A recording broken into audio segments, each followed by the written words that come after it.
गौतम अडानी भारत के नए infrastructure king बनने जा रहे हैं और उन्हें इस सेक्टर में आगे बढ़ाएगा उनका केरल में बन रहा मेगा पोर्ट। ये पोर्ट ना सिर्फ केरल के लिए बल्कि भारत के इंफ्रास्ट्रक्चर और डेवलपमेंट के लिए भी एक गेम चेंजर साबित हो सकता है। चलिए डिटेल में समझते हैं अडानी के इस पोर्ट के बारे में। Hi, this is Bhavna and you are watching good returns. पहले भारत के पास बड़े जहाज को रोकने और आराम करवाने के लिए कोई बड़ा पोर्ट मौजूद नहीं था। दुनिया के कुछ बड़े कंटेनर शिप इंडिया में नहीं आ पाते थे और जहाज़ों को संभालने के लिए देश के पोर्ट पर्याप्त गहरे नहीं थे। लेकिन अडानी ने यह कमाल कर दिखाया है और ऐसा पोर्ट तैयार किया है जो दुनिया के बड़े बड़े जहाज़ों को संभाल सकता है। ये पोर्ट केरल में डेवलप किया जा रहा है और इसका नाम है विजिंजम पोर्ट। इतना ही नहीं, 15 अक्टूबर को इस विजिंजम ट्रांसशिपमेंट कंटेनर पोर्ट पर हेवी कार्गो कैरियर जेन हुआ 15 भी रिसीव किया गया। ये जहाज दुनिया के सबसे बड़े जहाजों में शामिल है और ये कार्गो पूर्वी चीन सागर से भारत आया है। जेन हुआ 15 चीन से 15 अगस्त को रवाना हुआ था और इस जहाज को 4 अक्टूबर को ही भारत पहुंचना था, लेकिन खराब मौसम के चलते ऐसा नहीं हो सका और ये 15 अक्टूबर को केरल के पोर्ट पर पहुंचा। इसके साथ ही विजिंजम पोर्ट पहुंचने वाला पहला कार्गो कैरियर ये बन चुका है। जेन हुआ 15 का केरल के इस पोर्ट पर आना भारत के लिए बड़ी बात है, क्योंकि भारत बहुत लंबे समय से ऐसे पोर्ट को डेवलप करने की कोशिशों में लगा हुआ था। एक्सपर्ट्स मानते हैं कि ट्रांसशिपमेंट कैपेबिलिटीज और मेजर शिपिंग रूट्स के नजदीक होने के कारण ये केरल के इंफ्रास्ट्रक्चर और डेवलपमेंट के लिए गेम चेंजर होगा।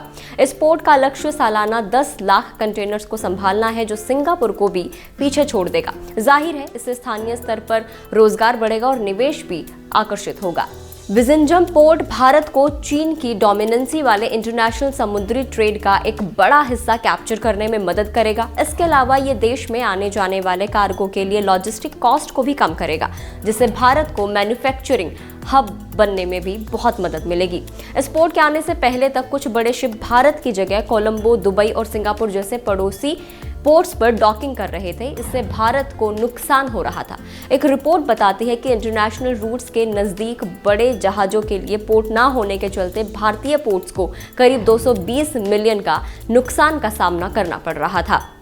विजिंजम की सबसे खास बात यह है कि ये port international east west shipping root से केवल 18 किलोमीटर दूर है, जो वेस्टर्न एशिया, यूरोप, अफ्रीका और दुनिया के रिमोट ईस्टर्न रीजन्स को जोड़ता है। मौजूदा वक्त में बड़े जहाज़ों को शिपमेंट लेकर श्रीलंका स्थित कोलंबो पोर्ट जाना पड़ता है, जो इंटरनेशनल रूट से 50 किलोमीटर की दूरी पर है। श्रीलंका के कोलंबो पोर्ट में चीन की कंपनियों की अहम भूमिका है और इस तरह चीन पर निर्भरता कम होगी इस पोर्ट के आने से। अब विजिंजम पोर्ट आने से उनका समय और लागत दोनों बच जाएंगी। विजिंजम पोर्ट की गहराई 20 मीटर है और यहाँ करीब 400 मीटर लंबे और 16 मीटर ड्राफ्ट वाले शिप आ सकते हैं। इस लिहाज से ये भारत का सबसे गहरा कंटेनर ट्रांसशिपमेंट पोर्ट बन गया है।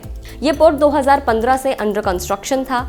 जेन हुआ 15 के बाद 3 और बड़े जहाज जल्द ही गौतम अडानी की कंपनी द्वारा ऑपरेटेड इस पोर्ट पर पहुंच सकते हैं। कितनी लागत में तैयार हुआ, चले अब आपको ये भी बताते हैं। विजिंजम पोर्ट की जो एस्टिमेटेड कॉस्ट है वो है 7,700 करोड़ रुपए, जिसमें केरल सरकार 4,600 करोड़ और केंद्र सरकार 860 करोड़ बेयर करेगी। इसके अलावा अडानी ग्रुप 2,240 करोड़ रुपए खर्च कर रहा है। केरल स्थित इस पोर्ट का construction Adani Vizhinjam port private limited ही कर रही है। अडानी पोर्ट्स के पास 40 साल तक का इस पोर्ट को संचालित करने का अधिकार है, जिसे 20 साल तक और बढ़ाया जा सकता है। 2030 तक पोर्ट पर 20,000 करोड़ रुपए इन्वेस्ट करने का टारगेट है। ये पोर्ट तैयार होने के बाद अडानी ग्रुप को नया बूस्ट मिल जाएगा। अगर हम अडानी पोर्ट्स के द्वारा संचालित बंदरगाहों की बात करें तो इस समय वो 13 पोर्ट्स को संचालित कर रही है। इसमें विजिंजम पोर्ट के साथ साथ Tuna terminal, Mundra port, Gangavaram port, Dahej port, Hazira port, Krishnapatnam port, Mormugao, Kattupalli, Dhamra, Ennore terminal, Karaikal port और दिघी पोर्ट शामिल हैं। और इससे सिर्फ अडानी को ही नहीं बल्कि भारत के इंफ्रास्ट्रक्चर को भी एक बड़ा बूस्ट मिलने वाला है। इस वीडियो में इतना ही। जानकारी कैसी लगी कमेंट करके बताएं। अगर फेसबुक पर वीडियो को देख रहे हैं तो फेसबुक पेज को लाइक करें। यूट्यूब पर देख रहे हैं तो गुड रिटर्न्स के यूट्यूब चैनल को सब्सक्राइब करना ना भूलें।